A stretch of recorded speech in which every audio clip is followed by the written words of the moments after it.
הרצפה שם נצבעה בדם שלי. שום דבר לא הכנתי לדבר הזה.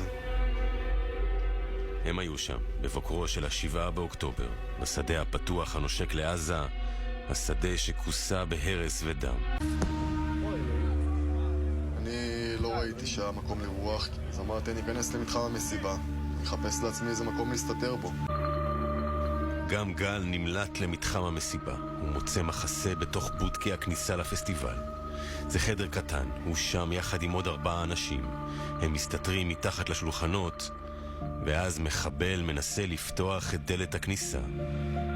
לא הוצאנו עגל, לא זזנו מילימטר, ואחרי כמה שניות שהוא מנסה לפתוח את הדלת, הוא מפסיק, הולך מאחורינו, מלקיר גבס שנמצא שם, דופק צרור של כדורים, פוגע לי בשתי הברכיים, ופוגע בעוד בחור שם שהגן על אשתו. ואז אותו מחבל פשוט הלך, הוא לא בדק מה איתנו, לא צעקתם?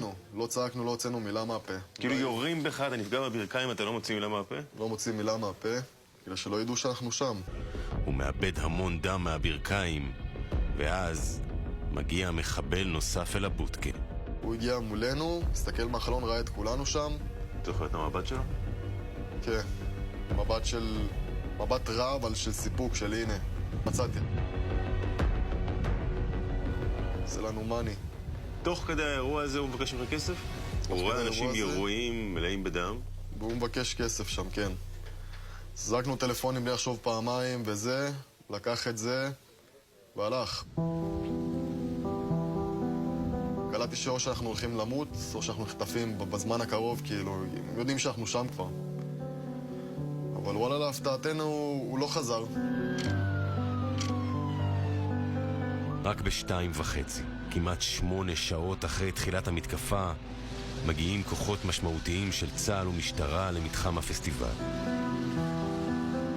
אני זוכר את הרגע שאחד החיילים שם הרים אותי סחיבת פצוע, ואני כולי עם כאבים מטורפים בברכיים, מנסה להרים טיפה את הראש, להסתכל מסביב, ואני פשוט רואה מלא גופות.